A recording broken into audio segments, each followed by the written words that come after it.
नका डोळे धुरे भरून राहू नाशिवंत देह जाणार सकळ आयुष्याचा तो काळ सावधान.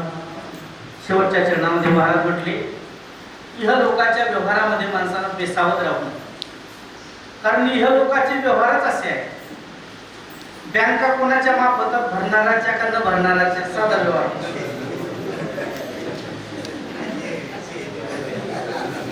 कोणाच्या माफ होतात?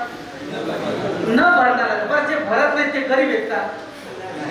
मग भराव का न भराव?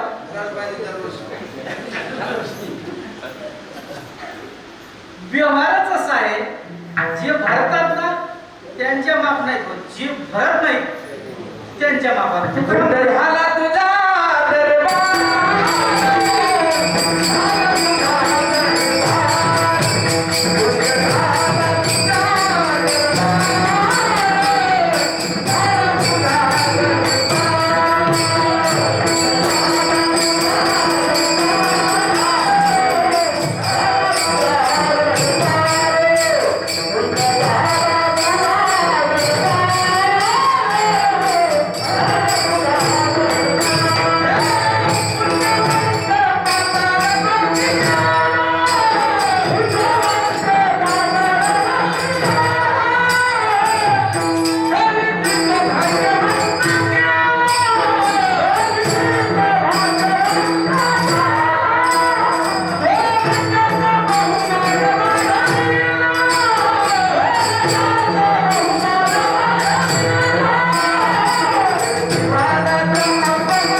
या व्यवहारामध्ये बेसावध राहू नका.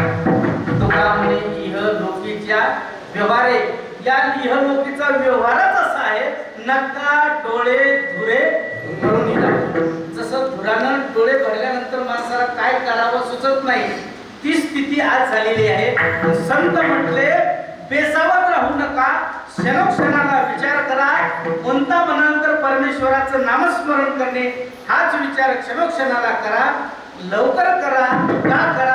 आयुष्य कधी जाईल हे सांगता येत नाही, म्हणून वेळेतच तुम्ही विचार करा. म्हणून महाराजांचा क्षणोक्षणा हाची करावा विचार, करावया पार सिंधू नाशिवंत देह जाणार सकळ आयुष्यभर सावधान.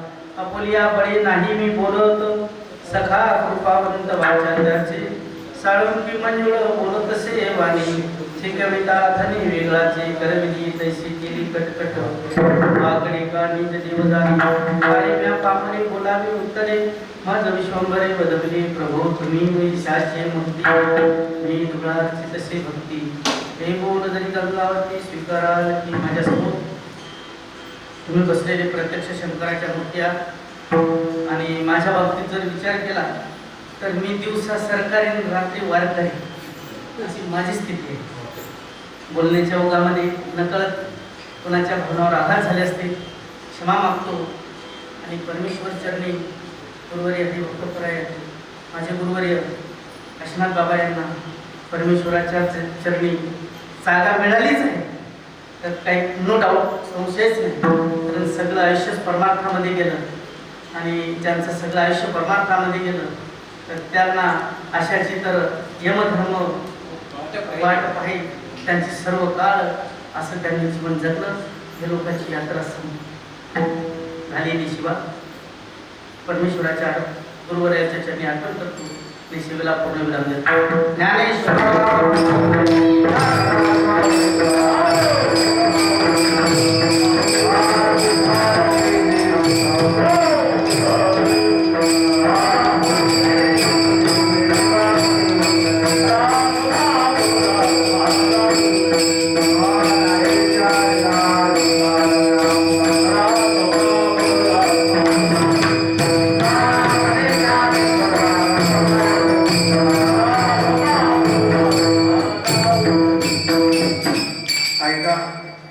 चालू असलेला बाबाचा हा 13 दिवसीय कार्यक्रम आणि या कार्यक्रमातील दुसऱ्या दिवसाची कीर्तन सेवा महाराजांच्या परंपरेत म्हणजे महाराजांच्या दिल्लीत तयार झालेली ही सर्व मंडळी म्हणजे माधव महाराज असतील गजानन असतील ही सर्वच मंडळी खरं तर आमच्यावर उपकार बाबाचे आम्ही बाबांच्या दिल्लीतच भजन म्हणता म्हणता म्हणता म्हणता आज पूर्ण महाराष्ट्रभर गुरुवर्य वैकुंठवासी काशीनाथ बाबांचेच उपकार आपल्यावरच नाही तर आपल्या परिसरावर त्यांचेच उपकार आहेत. बरेच गावचे भजन त्यांनी सुरू केलेलं आहे. म्हणून आज ज्यांची सेवा झाली आमचे माधव महाराज यांनी सुंदर आव्हान घेतला. क्षणोक्षणा हाजी करावा विचार करावया पार भवसिंधू नाशिवंत देह जाणार सकळ आयुष्य घातो काळ सावधान. सुंदर सेवा पार पाडली त्याबद्दल एकदा जोरदार आपण सर्वजण कार्यवाही स्वागत करा. आणि उद्या या ठिकाणी होणारी कीर्तन सेवा आपल्या परिसराचा वैभव वारकरी भूषण आमचे पंढरीनाथ महाराज महागावकर पंढरीनाथ महाराज हुंबाळ महागावकर यांची कीर्तन सेवा होणार आहे. तरी सर्व मंडळींनी याची नोंद घ्यावी. आणि विशेष म्हणजे बाबाचं मरणही चांगलं झालं आणि 13वीचा दिवस तर एवढा चांगला आहे महाराज म्हणजे जोग महाराज वारकरी शिक्षण संस्थेची जी डायरी त्या दिवशी महाराज म्हणजे ज्ञानेश्वरीचा जन्म झालेला आहे. ज्ञानेश्वरीची जयंती त्याच दिवशी आहे आणि बाबाची 13वी सुद्धा त्याच दिवशी आहे. म्हणून बाबांचा सर्वच काळ आणि हा काळखंड मोठमोठे महात्मे आता उद्यापासून येणार आहे. आता काही दिवस आता आम्ही हजर राहू किंवा नाही राहू. आता उद्यापासून मी आता 4-5 दिवस कार्यक्रम अगोदरच घेतलेले आहे. हो तरी सर्व मंडळींनी आपली जे परिसरातली मंडळी आहे त्या सर्वांनी सेवा म्हणून आपला हा सप्ताह करायचा. दिगंबर असतील आमचे दिगंबर असतील आपले भिकाजी महाराज आले याच्यासाठी चालू आहे. तसेच आमचे संजू महाराज ते सुद्धा महाराजांसोबत आले. म्हणून आपण हा कार्यक्रम मोठ्या आनंदाने बाबांचा हा 13वी पर्यंत मोठ्या उत्साहाने करायचा आहे. ही सर्वांना विनंती. आलेल्या सर्व मंडळी माता भगिनी असतील पुरुष मंडळी असतील मी म्हणतो आता 13 दिवस असा पाणी याव म्हणजे कुणालाच पावला होता.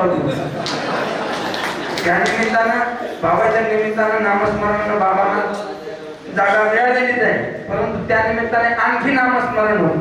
सुंदर सहनशक्ती म्हणजे परशुरामजी शेगावला सोबत होती म्हणजे महाराजांच्या शेतीत जाऊन तयार झाल्याच्या नंतर आम्ही शेगावला गेलो आणि आज कुठेही शेगावला गेलो तर आपल्याला म्हणजे एवढी किंमत आहे हे फक्त आशीर्वाद बाबाचे.